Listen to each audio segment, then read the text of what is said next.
Hello and welcome back to Marvel Puzzle Quest with me, P.I. McLeod, and let's get into it. We're going to rank some 4 stars today from 2020 because we are only, 3 years, or in this game's case, 3 weeks away from our anniversary, our 10-year anniversary of this game. Speaking of 10 years, day 3619 for just a pittance of ISO, huh? Okay. Anyway, let's get into it. Versus, scroll on over, scrolly, 2020, click.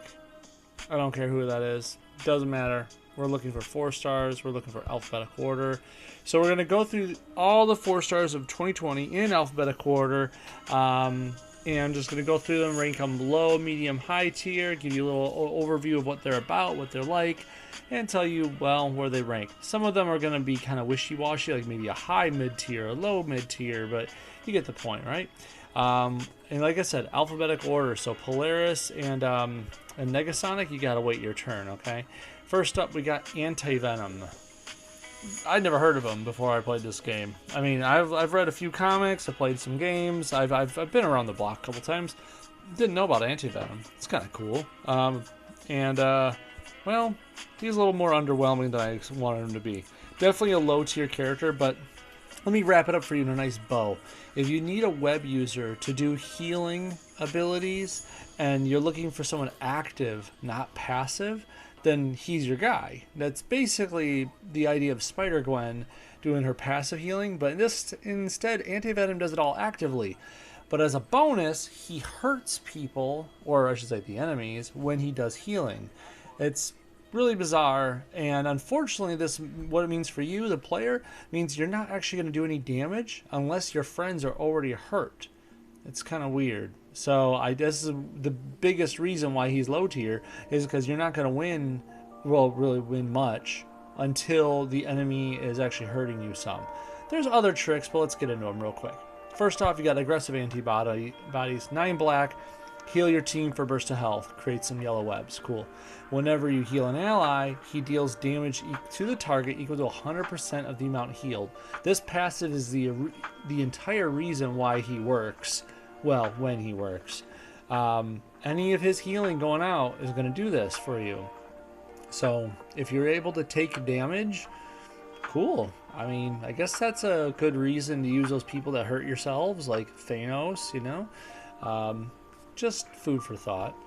The red is a more precision one, well, hence the name, Precision Purge. 7 red, destroy all your yellow and purple webs out there, and a chosen ally gets a burst of a bunch of health, plus additional health for each tile destroyed. That's a lot of healing. Probably one of the best healing moves in the game, to be quite honest, especially at the 4-star tier. It's ridiculous high healing. Remember, he's going to do damage based on how much is healed, so you might be killing someone with that. Finally, there's adaptive clothing. This is actually be put at 5, and I wouldn't blame you. It's pretty cheap for 6 purple, but really this is the poor man's Kitty Pryde power. You get a 1-turn purple repeater. It removes surrounding enemy special tiles. If there's no enemy special tiles on the board at all, this tile destroys itself and does a bunch of damage at the 4-star level. Remember, this is boosted though, so don't take that with a grain of salt. Otherwise, it converts this tile to a web tile and creates another purple repeater. So it'll remove the surrounding ones, and if there's more tiles on the board, more enemy specials, it'll move to another random purple repeater out there, right? But if there's no enemy specials left, that's when it does the damage. Like I said, once again, it's a poor man's Kitty purple repeater tile, because you have to use 6 purple to get it started. I just put it at level 3 because honestly, I'm not using him as a poor man's Kitty. If I want to use Kitty, I'll use Kitty. At the end of the day, he's definitely low tier. You either need to get purple to get the adaptive clothing running, or you need your friends to be hurt in order to do some real damage by healing them. It's convoluted at best. I mean, if you're in a position where you're going to go into a fight knowing you're going to be hurt, I mean, I guess there's some logic there to it. Too much work, in my opinion. You can do things a lot quicker, a lot more efficiently. Oh, let's keep him up over here. I kind of want to keep him in order. Maybe I'm being OCD about it, but whatever. Next is Elsa Bloodstone. Elsa brought another thing into the game that we've seen very few characters do, and that's some way to take care of airborne peeps. And more importantly, do it at the 4-star level. Another person I don't really know much about or anything about really until she came to the game, but hey, Google and Wikipedia are your friends when you want to learn about these things. First up, before I ranked her, let's just go through some of the ideas of what she could do. I'm going to give you the biggest reason I like using Elsa. T-Break. It's 8 purple. It converts 5 green basic tiles into black trap tiles. Let's reword that, shall we? For 8 purple, 5 of the greens turn into blacks on the board. And that's pretty darn good. Plus, each of the traps that it makes out of it deal damage when matched or destroyed. That means you can match them or the enemy. Doesn't matter who does it, or destroys them. They're actually really good traps, especially since you get 5 of them and you're converting greens to blacks while doing this. It's not bad stuff at all. Then there's the passive. If there's 10 or more black tiles on the board, which you just made some, didn't you? At the start of your turn, convert 2 of them to yellow. You have a black to yellow passive ability here. Literally, you could put out Cloak and Dagger as her partner, and then they'll be making blacks, and Elsa will be turning them into yellows. There's some fun to be had here. T-Break is not a bad power, probably one of her outstanding powers. But I did mention that she could pull someone out of airborne status, so here's Bloodstone Gem. At level 5, for 7 red, she deals damage to a target and stuns all airborne and invisible enemies for 3 turns. I mean, even if you put it at level 3, you're still doing the damage and the stun all airborne and invisible peeps, so I'm happy at 3. Honestly, I'm not bringing her into a lot of fights for what she does. She's more of a puzzle gauntlet sort of person for me. But, I mean, she does have some qualifying usage. If you're going against like a 3-star or 4-star Vulture, she could be really handy to have in pocket. Have a nice 7 red just sitting there waiting for them to go airborne. As soon as they go up in the sky, shoot them down. Finally, Ta Darling is 9 blue, and it is definitely her bunker buster. It's a lot of strength right here. You choose a tile, destroy the 8 tiles surrounding it, plus 3 other random tiles, dealing a bunch of damage, but more importantly, a lot of extra damage for every yellow tile destroyed. Destroyed tiles don't generate AP or deal damage. So, remember how she turns blacks into yellow tiles passively? You want to aim for that little cluster of yellows that's just probably on the board sitting somewhere. There's so much damage packed into this, and not to mention the other 3 random tiles that could be yellow as well. I know it's a lot of if, thens, and buts, but honestly, since you can aim where you're going to destroy, you're probably going to get a ton of damage out of this ability. At a 4-star level, don't overlook it. Well, at the end of the day, I mean, if you look at this whole cast of 2020 peeps, I'd say she's a solid mid-tier. She's got options to deal with airborne and invisible people. She has a passive that can feed your team yellow AP for whoever might need it on there. And if you're not going to use it, she can shoot it down with her blue and get a ton of damage out of it. She's got a good solid kit for anyone looking for a good nuke, you know, on your team with options. Moving on to a different kind of kitty, Hellcat. Hellcat, well, speak of the devil, has a little bit of a kitty nonsense to her. Here, let me show you. If you look at her first ability, it's Patsy. For 7 yellow, she gets a black repeater out there that improves all your friendly strike attack and protects on the screen. All of them. She's kind of like Nico does, right? But she has to cast 7 yellow to get this rolling. And of course, the black repeater has to be alive. So it's not as good as Nico in that regard, but I tell you what, this improvement she does, 218, I mean, I know it's boosted, but bear with me here. It's still better than Nico's because you put a cost into it, so it's actually naturally higher, right? While one of these on the board, also your friendly powers cost 1 less. Now, of course, you can't put, if you put more of these on the board, it's still only 1 less, so you can't stack them.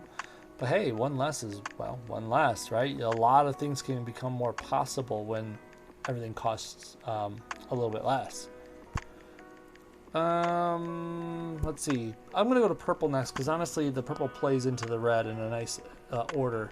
Cat-like reflexes, putting it at 5. You swap up to 8 random enemy special tiles to the bottom row and deal damage to the target. Even at level 3, you get 6 of them moved to the bottom row. There's usually not that many to deal with unless you're playing against the Polaris team. And if you're doing against a Polaris team, what's the difference of 6 versus 8? Am I right? But anyways, bunch of random enemy tiles. Go to the bottom row and you you deal damage to the target. Just remember, bunch of enemy tiles, bottom row. Got it? Good, because here comes swipe right. For 7 red, select a tile and destroy all tiles in that tile's row. And then, of course, you create 3 green, pretty big strike tiles as well. So, yeah, pull all the tiles to the bottom, then use her red to destroy them all. Pretty good stuff. Now, of course, if Beta Ray Bill is sitting there wanting you to destroy all those protect tiles, maybe think twice. But you get the point. Again, this is a nice character, kind of like Elsa Bloodstone, that has damage options. She has strike generations. She can buff things. But unlike Elsa, she doesn't have a real passive that just helps you right from the get-go. Everything takes a little AP to get rolling. She's still a mid-tier, but I'd say she's like a low mid-tier. Because at the end of the day, a lot of these characters you're going to find in 2020 have passives built in to help you go right off the start and start winning. Hellcat doesn't do that. You got to build up the AP first to get anything rolling. So I'm going to say she's more of a low mid-tier. Excuse me. But we're going to go from low mid-tier to easily high tier. Probably the highest tier for this year. Karnak, the Shatterer. He's crazy. He's good. If you don't know, get yourself a Karnak. Karnak is super good in this game. We'll just start with his meat and potatoes of this character. Find the flaw. Passive power that says at the start of your turn, if 1 doesn't exist, you get a pretty decent sized projectile. Yes, it's very much like 3-star Luke Cage. He just puts a projectile out there. But 4 turns after the battle starts, you convert 2 black basic tiles to crits, and this power becomes Exploit the Flaw. I want to read that again. 2 basic black tiles get converted after 4 turns, and it turns into something else. In other words, no more passive protect tile for you, okay? Just keep that in mind. You won't care after this. Karnak's match damage goes up to 560%. That's ridiculous. We talked about Rhino having 200% more and Juggernaut having like, what, 225% if I remember correctly. America Chavez, I could get a ton more on her colored match damage as well. But Karnak just, hey, 4 turns in, I'm up 560%. He's easily one of the best match damagers in the 4-star game, if not in the top match damagers all around. He's really super good. He's so good that he can actually go toe-to-toe sometimes, depending on the 5-star we're talking about. This alone is a really good ability. Not to mention, you might still have your projectile around. That can help mitigate and keep you alive longer. His secondary ability you got to have put along its side is Probing Strike. For 8 blue, you deal, well, a bunch of damage, which is okay. That's not what you're here for, though. And convert 3 basic tiles into crits. That's amazing. 3 crits? Did you see what the black does again? Over 500% extra match damage, and you're doing criticals with those? Yeah, the enemy's probably dead. They're probably melted into the ground because you did this. It's super good. You just have to have a way to make blue AP. I'm sure after all the training videos we went through together, you could think of a few ways, right? And finally, the Shatter. I can't blame you for trying to put this up higher by lowering your blue if you'd like, but it's hard to do so. You saw how good that blue is and how good that black is, right? But at level 5, Shatter for 10 red, it's a little pricey, right? You deal some okay damage, but then you choose 6 basic or critical tiles to destroy. If you actually choose a critical tile, you destroy the 8 tiles surrounding it, dealing additional damage, a bunch of additional damage. But since you're choosing 6 basic tiles as well, or instead, you could make your own crits with this too, you know. I'm sure a lot of people do that already, but you could shape the board a little bit, make your own crits, and make use of his amazing match damage with this. I think I've only used it to target a critical tile maybe once or twice in my time. And sure, it's good, but it's not as good as his black or his blue. Just going to put that out there. I highly suggest a 5-3-5 build for him. And yeah, he is highest of high tier in 2020 for sure. Moving right along to Legion. Legion was the first character in the game to have a power in all six colors. I can talk. And when doing so, he still is the only one to this day to really have that. Now, Legion, you might only see 3 colors, but you got to look a little deeper. You know, beauty is only skin deep and all that. Here's 6 purple. So for Tyrannix, the Abominoid, what a weird name, right? You choose a tile to become a 1-turn repeater that destroys 3 enemy AP in its color. So read between the lines. The enemy's going to lose 3 AP every turn in the color of your choice. That's a really good ability. It only costs 6. But at the start of your turn, if you have more red than purple, this power turns into this one. I'm not even going to try to pronounce it right now. I'm going to butcher it. It's 6 red. It's his damage dealer of his 6 abilities. I mean, I guess there's more damage dealing ones, but this is kind of like the key one. For 6 red, you deal like a good amount of damage, ignoring projectiles, and you deal more damage for every one of those purple repeaters we had out, right? And of course, if you get more purple AP than red stockpiled, it goes right back to Tyrannix. The other 2 colors work pretty much the same, but I'm going to go through them all, because you deserve it. For 6 yellow, you get this guy. You deal some damage, plus more damage for each AP that the opponent has more than you in that color. So in other words, you do it on something like, oh god, you have 20 green, I only have 3 green. Well, pick a green tile. They have 17 more than you. You're going to do a lot of damage there. And you also get to destroy, well, let's put up to 5 here, right? You destroy 3 of that AP. At the start of the turn, if you have more black than yellow, it becomes the Delusion Knot. This one is bread and butter for him. Really important. For 6 black, he gets an invisibility tile. And he restores a lot of health, too. It grants an extra burst of health to a random ally if the enemy has 0 AP in any color. So, there's a lot of good stuff going on in this ability. Just for any one-on-one fight, even it doesn't matter what the fight is. If there's a fight that's giving you trouble, people with invisibility can really help turn the tide and help you stall for a win, like Miles Morales or 4-star Professor X or Legion. And I really suggest Legion because it's only 6 black to get him invisible, and he just so happens to have a power in every color. The Mycolo Jester, I can't say that probably. Whatever. It's 6 green. You make 2 1-turn repeaters, or 1 if you have it at my level here, that replicate themselves on adjacent basic tiles, leaving behind a big old attack tile. Basically, you're going to get a lot of attack tiles on the board by using that. It's not bad. It can always use an extra hit of damage on the enemy, right? If you have more blue than green, it turns into the Origamist, which for 6 blue, you remove 3 enemy strike, protect, or attack tiles and fortify 3 friendly ones. Then improve friendly ones as well by a decent amount. In other words, this ability is only good if your enemy has these tiles out and or you have some friendly ones. You might not use this blue one at all, to be quite fair. But at least you could fortify and improve your green ones that this guy's making. In the end, I think he's definitely like a high mid-tier. I don't think he's high enough to go high tier because he's got no passives. Sure, he's got a power on every color, but you can't fire off any one whenever you want. The problem with Legion being if you have, like, let's say 10 red and 7 purple, right? If his red is in charge, you can't fire off that purple.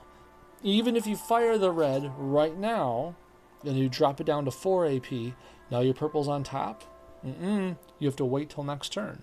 So you can't fire off the abilities exactly when you want, and he has no passives to help him out with that otherwise. You have to kind of wait your turn. That's probably the most negative thing I could say about him.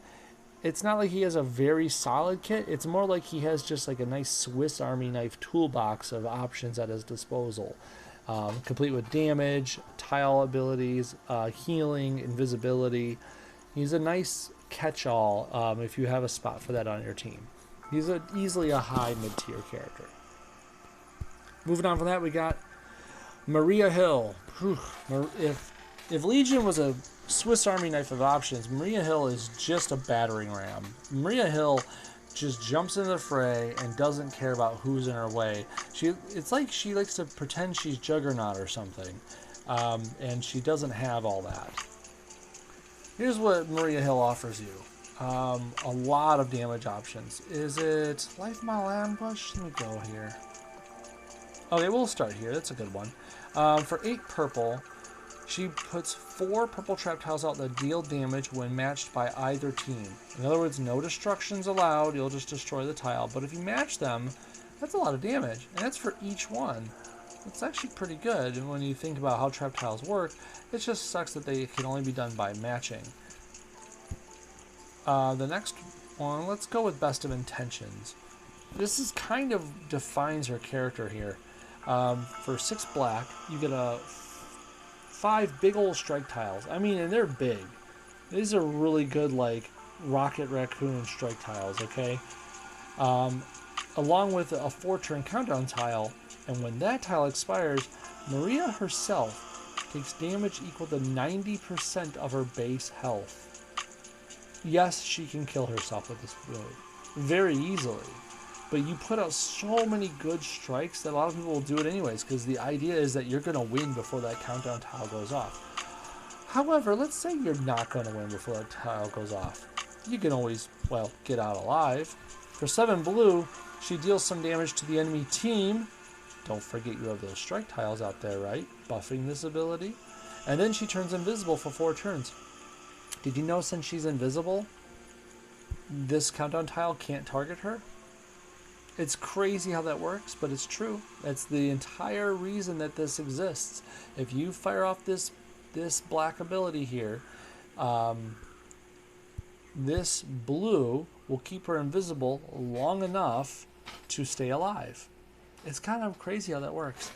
If I were you, though, I'd make sure to fire off the blue like maybe 1 turn after, just to make sure you're invisible long enough. I don't know. Call me paranoid. So here's the deal. I would definitely say she's a good, strong character, but the fact that her traps can get overwritten, can get destroyed, you're not guaranteed to get them off. The fact that her black can actually give her a death sentence, I mean, those 2 negative things right there kind of put her below a lot of other characters right off the rip. She does have strong strikes, she does have team damage, she can go invisible, but none of that is guaranteed. It all costs AP, so you have to set her up right if you're going to win with her. It's because of these reasons that I say she's only a mid-tier. You have to use her carefully. So moving on from Maria Hill, we go to Misty Knight. Misty Knight is one of those characters that likes to play with the fortified tiles, and she does a real fun job with it. She is kind of like the Spider-Gwen of the fortified tile peeps. So Spider-Gwen, gives you passive healing whenever a web tile is matched. Misty Knight does the same thing whenever a fortified tile is matched or destroyed. She heals her allies for a burst of health. If any allies are a defender, Misty Knight is also healed. So in other words, she won't heal herself if there's no other defenders on her team. So not as cool as Spider-Gwen in that regard, but still, it's an option if you're doing the whole fortified spectrum. Also for 7 yellow, she gets 3 random basic tiles converted to her team's strongest color, fortifies and improves 4 random friendly special tiles. I mean, that's the active point of this ability, but that burst of healing is really nice, especially if you have a team that's putting out a lot of fortifications. Then there's blue. For 6 blue, she deals damage to the target and creates 6 okay attack tiles on random basic tiles in the chosen row. And so you choose a row, and 6 out of those 8 tiles will turn into attack tiles, right? But for each attack tile created on either team's strongest color, and don't worry, the ability tells you which colors those are during a fight, they will fortify that tile and deal extra damage. So yes, you should always pick a row that contains as many of those tiles as this ability says during the fight. it's not a bad ability overall. Plus, not only are they fortified, that's going to lead into her Saturday Night Specialist too. Finally, there's Bionic Beatdown. For 8 green, you deal an actually good amount of damage for the cost. And then an additional damage for each fortified tile on the board, and remove their fortifications, removing the enemy ones first. It does up to a max of 5 tiles, so if there's more than 5, it'll stop. But here's the thing, she likes fortified tiles, and if the odds are, if you're using Misty Knight, you're probably using her with other people that like fortifications as well, which means if you're removing those fortifications, those teammates aren't going to be too happy with you either. I don't think she does a good job at her power set. You don't see Spider-Gwen eating away the webs that she's using, right? If anything, she's putting more on so she can keep matching them and healing the team, not to mention putting them to use with Cherry Bomb. And by the way, the one single web that Cherry Bomb eats away is totally worth it for the output. Let's just call it what it is. Misty Knight doesn't have that. I mean, her Bionic Beatdown is pretty strong, but it gets rid of up to 5 of those fortifications, and that's a lot of loss to deal with. So hence why I have it at 3. If I use her, I try to use her with other fortification users, especially a defender, so she can heal herself too. That is to say, I don't use her often at all. I definitely consider her more low tier.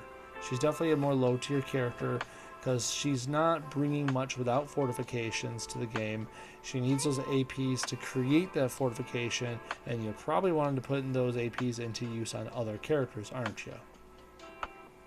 So, moving on from Misty Knight, we have Northstar. Northstar underwent a big overhaul recently.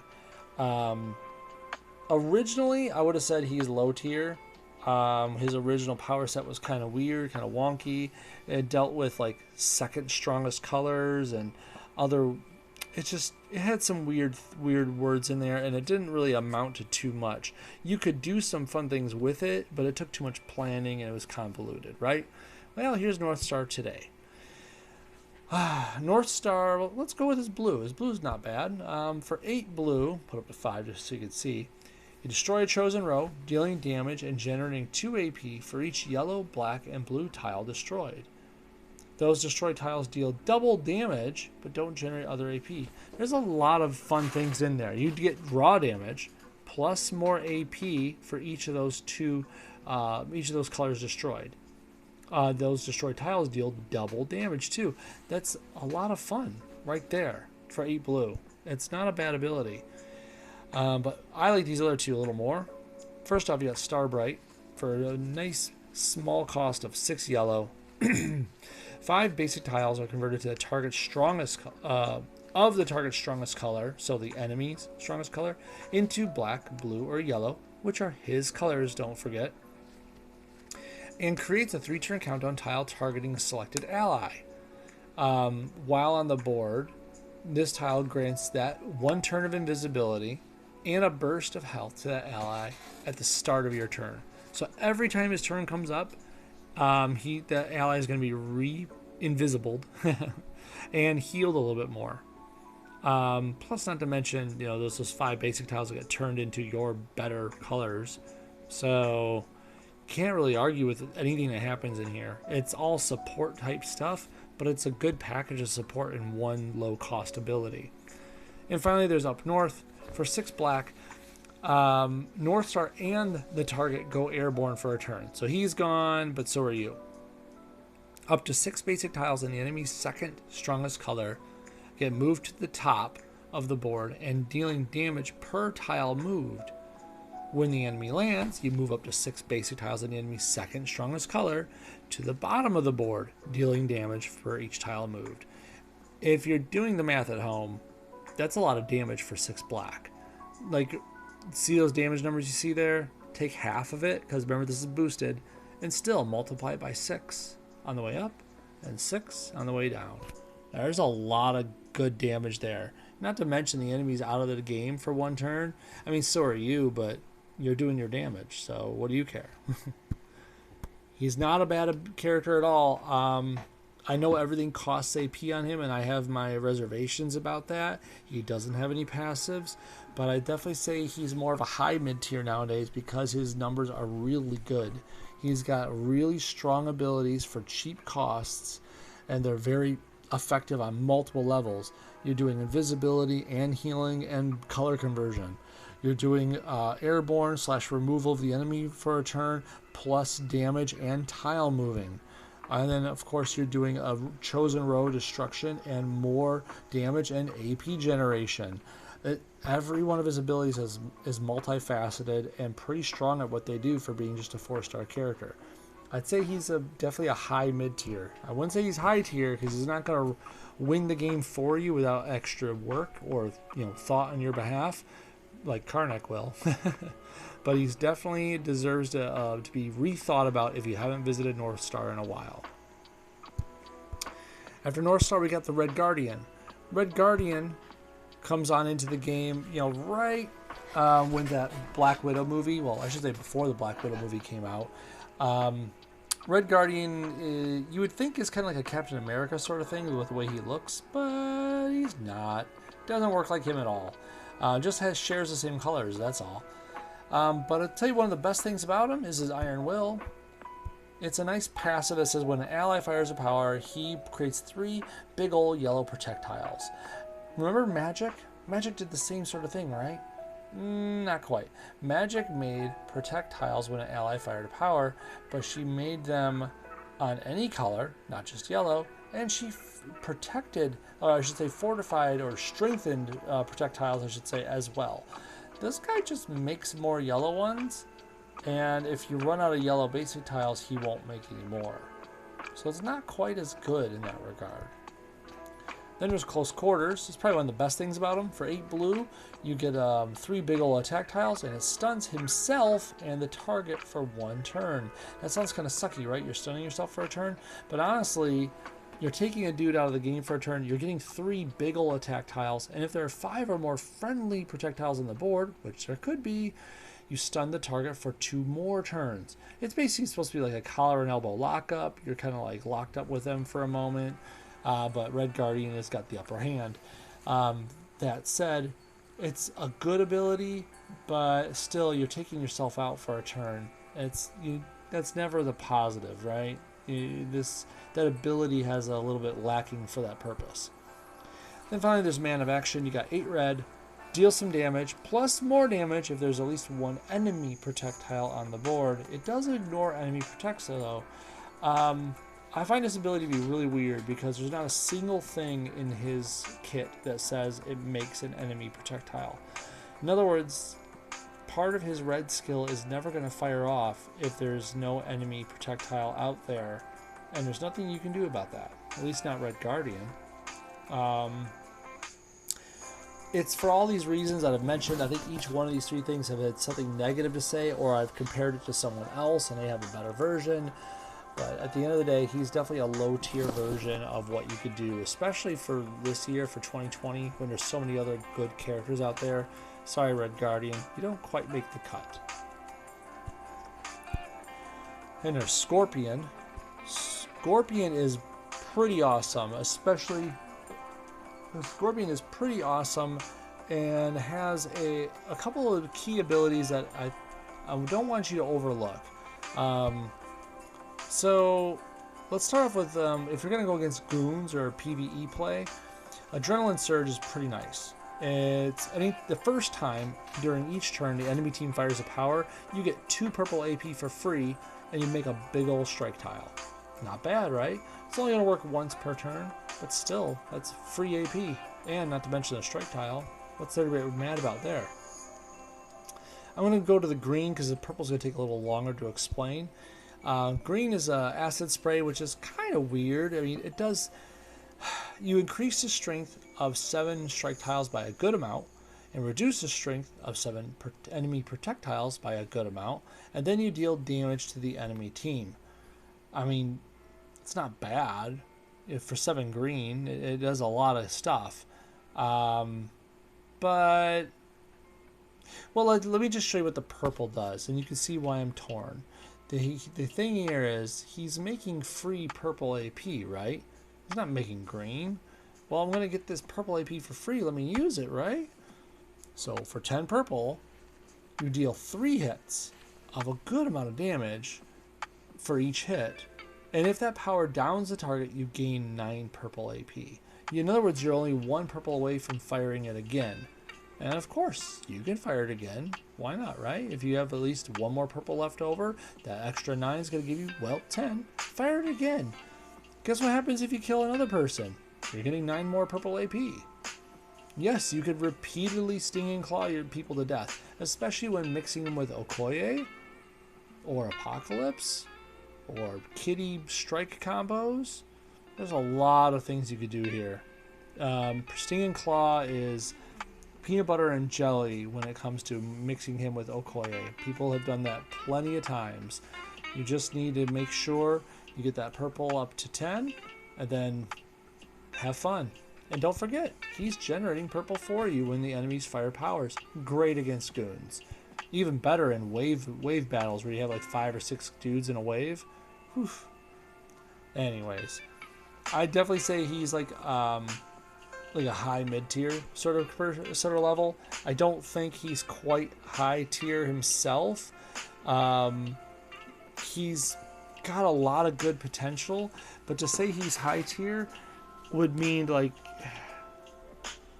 I just realized I missed those 2 ladies up there. Let me go back and get them after Scorpion. I can't put him in the same level with Karnak. They just can't. So I'd say he's a high mid-tier, but we'll keep it there. Let's go back and visit some of the alphabet that we forgot from earlier. First off, we have Negasonic. Negasonic is, one of the only, there's a couple of charged tile peeps this year, and she's one of them. And when she came out, she was a little lackluster, I'll have to admit. She hasn't changed too much at all, really, but what has changed is how charged tiles have been created and handled with all the other characters in the game so far. So her value has kind of shifted as charged tile gameplay has changed. Negasonic has a couple really nice charge tile based maneuvers. First off being Deal With It. For 8 green, she deals a good amount of damage to the enemy team and then creates a 6-turn countdown that, when matched or destroyed, this means by anybody, you create a number of charge tiles equal to the counter left on the tile. So if you have a way of matching or destroying a chosen tile, you could first fire this off, then destroy that tile and have a bunch more charge tiles on the board for your effort. But for the passive, when you match or destroy a charge tile, you also destroy 2 random tiles. No, that does not give you the AP, but you can get a lot of good cascades out of this. It's a lot of fun, especially when you mix her with, 5-star Storm, 5-star Black Bolt, M Thor, Mighty Thor. Oh man, she can have a lot of fun with certain characters. I'm going to move to Resistor before I go to the red ability. Resistor, for 6 yellows, you swap 4 pairs of random basic tiles. So in other words, 8 tiles, right? For 6 yellow, you're swapping 8 tiles around. It's really cost effective. For every black, blue, or purple tile swap, you convert 1 random basic into a charge tile. That's an easy way to get charge tiles on the board. Nice and simple. Passive, whenever you make a yellow match, she gains a good amount of health. And I know it's only 1 out of 7 colors, but I mean, passive healing is nice. If she makes the match herself, you get a random charge tile made. Not bad, right? Can't be mad at that. I like just the fact that I'm swapping 8 tiles and there's a chance of making charge tiles out of them. Finally, there's the thermonuclear whatever. For 9 red, you deal some damage, and then more damage for each charge tile you have matched or destroyed this battle. Unfortunately, it does go up to a maximum, and at level 5, the maximum is 6 tiles. Then it converts 3 more random tiles into charge tiles. I don't like that it has a max. I think there's better ways you could do damage. I think the green is honestly way worth it. The amount of cascade potential she has is really where it's at. She can keep your turn running longer and longer because of lucky cascades. Not to mention charge tiles, don't forget, they give you triple AP and triple damage. So she can be a lot of fun when used correctly. Unfortunately, though, a lot of it is luck because the cascades hit random tiles. In the resistor, you can't choose what you're getting rid of. And the red, of course, has a max limitation on it. So she has her limitations as well. Hence, I only put her like a like a low mid tier, you know? She's not that good at the end of the day, but she does have her uses if you're going to do a charge tile team. I wouldn't dismiss her. It's just I wouldn't think of her first when it comes to charge tile peeps. Who you do think of first for almost everyday play is Polaris. Have you played a Marvel Puzzle Quest yet? She's like pretty much the poster child for this entire game. If Karnak was high tier, he kisses her boots. The only difference between them really being that in a one-on-one fight, Karnak probably wins, but it really just depends on how if Polaris can get rolling within those first 4 turns. You could take all three of her abilities and shuffle them in almost any configuration you want, and you wouldn't be wrong. 5-5-3, 3-5-5. You see what I got? I got 4-5-4. It's hard to decide. They're all good. Her only active ability is Iron Proficiency. For 7 blue, stun the target for 4 turns.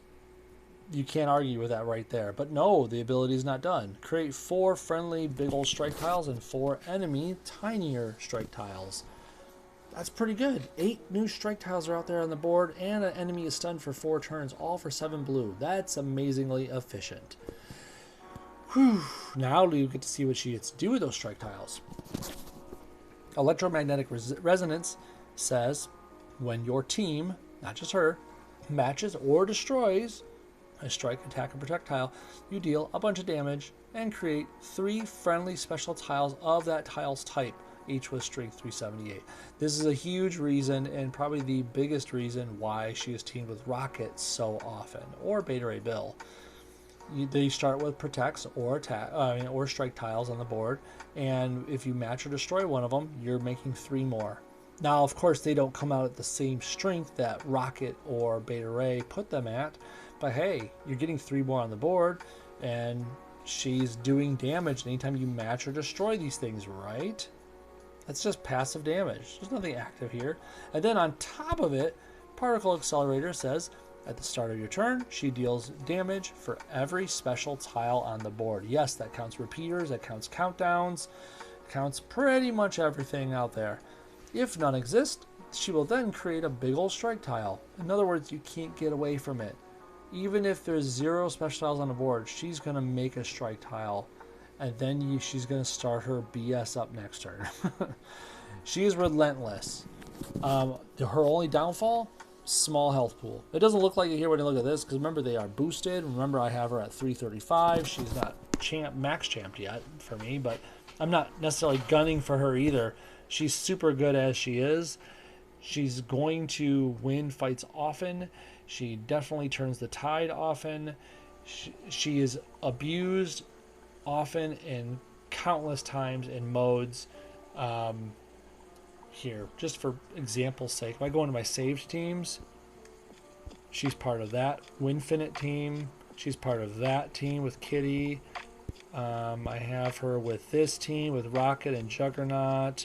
I have her with this team with Marvel and Mr. Negative. Thanks again, Mark. She's a key component of a lot of different teams in this game, and she definitely makes your life a lot easier. If you're just starting out in the game and maybe you're watching this video because you're curious what 4-stars are like, know that Polaris should be your first 4-star you gun for. She's definitely the highest of the high tier, and that's not just for 2020. That's across all 4 stars. She's ridiculously good. Okay, enough Polaris. Let's move back down. Here's Super Skrull. This guy, well, we went from Polaris to talk about this guy. Oh boy, poor Super Skrull. He doesn't get enough respect if you ask me. He doesn't really have any passes. I mean, he does, but they're not really. You'll get what I'm saying here. Manifest Entity is the whole reason you're using him more often than not. For 7 blue, you get a choice of 4 different things because he's copying the Fantastic Four. So, his first version is this right here. You create 3 yellow invisibility tiles. I'm sure you understand that's Invisible Woman he's copying, right? If those tiles are matched or destroyed, he deals damage. So basically, like, because you found him, he pops out and smacks you one. It's kind of funny. This one is Mr. Fantastic. He's copying. He gets 5 big old projectiles out there, replacing any enemy strike attack protects as well. Not bad, really, if you think about it. Had a little bit of pause there. I should have ran an ad break. Not bad. Let's see. 7. Oh yeah, here we are. That's right. Super Skrull. When he mimics the Human Torch for 7 blue, he gets a 1-turn red repeater that creates 5 okay attack tiles. This probably looks lackluster, but honestly, you can fill the screen up really quick. 1-turn repeater, 5 attack tiles every turn. That's really fun to abuse. There's another ability that he has that kind of goes with this too. Finally, there's this 7 blue, the next big thing. You can guess who he copies with this one. Pummels a target 3 times for a good amount of damage each. If that power downs a target, you get a 3 okay attack tiles.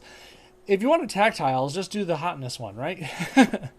I mean, it's good for finishing off someone, I guess, but that's about it. Now, Force Multiplier is the reason why the Human Torch version is pretty good. It's 10 green, so it's a little pricey, right? But you destroy a random 3x3 block of tiles and deal a pretty good amount of damage to the enemy team. Actually, a very good amount of damage, considering that he's only a 4-star character and that he's a couple years old. So that much team damage is pretty good. For every friendly special tile destroyed, remember the Human Torch version making 5 attack tiles per turn. For every friendly special tile destroyed, destroys an additional blue basic tile on the board, dealing damage and generating AP for that. Max of 5. So you can only get up to 5 extra AP out of it, but man, it only costs 7 to use that ability. You're really close to using it all over again. And then finally, there's Inevitable Betrayal. For 8 purple, you get a 3-turn countdown that shapeshifts him into the target, steals a burst of health from the target's allies each turn. When that countdown expires, you steal 4 strike attack and projectiles from the enemy team. And if the enemy team fires a power while he's shapeshifted, you improve 5 random friendly strike attack projectiles by a good chunk. It's just, this power sounds cool on paper, and it makes sense in the comic book realm, but honestly, at the end of the day, the best thing is the stealing health right then. The countdown lasts a good amount of turns, usually too long to see it come to fruition. It's not fortified, right? It doesn't take much to destroy or match a countdown away. Stealing 4 strike attack protects doesn't happen too often with this one. And the best thing besides the health steal, I guess the next part would be the passive, if the enemy team fires a power while you're shapeshifted. But again, that's like relying on them being ready to fire off powers and then you being okay with them firing off powers. There's a lot of forethought in this ability. This is why I put this one at 3. I think the other two are best served at 5, obviously for the Human Torch and Force Multiplier combo. There's a lot of good to be had in here. He is another version, by the way, of someone that could single-handedly win a lot of fights because of copying Invisible Woman and then using the rest of his abilities to single-handedly dismantle a team. Honestly, he's more like a mid-tier character. Some people would like to classify him low, but honestly, look at his power set again. He can handle a lot of stuff on his own as long as you make the matches. That's probably the only reason he's not high is that he doesn't feed himself. Finally, let's go on to Throg. He was looked at as a joke character when he was coming out, but then you read his power kit and you're like, oh, wait a minute. He is a charge tile creator and probably one of the best ones in the 4-star area. Throg, let's start where he really counts. The hop, skip, and a jump. You might think, why do you only have it at level 3 then? Well, you'll see the difference is only the damage dealt, and I'm not here for that purpose. But when you make a blue match, he creates a 1-turn blue repeater tile that would generate a random charge tile. So every turn, in other words, you're getting a random charge tile out there, and you get one of these for every blue match. Got it yet? If Throg would take damage, the damage is negated and a repeater tile is removed and you deal damage. So these are protecting him, and while they're not in use, they're creating charge tiles for you passively, turn after turn. You could actually get 3-4 of these out and get that many charge tiles again per turn. The only thing that sucks is if he's the one making the blue matches, of course he's going to be the one taking damage to the face and hence removing those repeaters to protect himself. It's best when he's behind someone else is tanking the blues for him, so that way he gets to keep these out there. Zip Zap Zop can be kind of fun. Needs a little setup. You need 8 green though. It deals some damage and converts 5 random basic or enemy strike, protect, or attack tiles to charge tiles. The fun thing is, if an enemy tile is converted this way, just at least one, right? He fires the power again at no cost and does this again and again until no enemy tiles are converted. You could literally get this fired 3, 4, 5 times in his turn, especially if you have an enemy Polaris out there just spamming tiles left and right. Oof. Zip Zap Zop is really fun at like taking away enemy advantages. And with all those charge tiles out there, well, the Pet Avengers Assemble comes in. For 9 yellow, you heal the team for a bunch and send the whole team airborne for 2 turns. This is definitely a great get out of jail free card. You're definitely out of danger's way when you're airborne, unless someone like Elsa Bloodstone is around, right? Anyways, when an ally returns from being airborne, and this means any ally for any reason. Remember North Star goes up airborne with the enemy and comes back down? Hey, that's an ally coming down from being airborne, right? Anyways, when an ally returns from being airborne, destroy all charge tiles in their strongest color, dealing damage per tile destroyed. There's a lot of potential damage right there.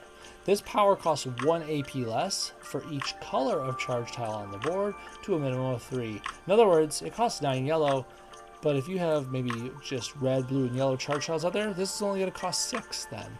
You have 1 of each color, well, that's going to cost you only 3. And destroyed tiles do not deal damage or generate AP, but man, there's a lot of damage you could do with this here, and you kept your team safe.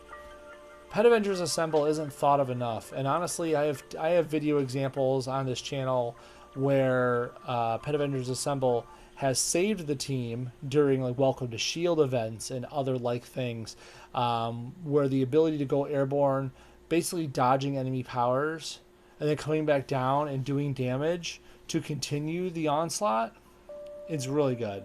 And it only costs, well, it says 9, but we're going to have charge tiles out there, so it's probably only costing like 5 or 6 on average.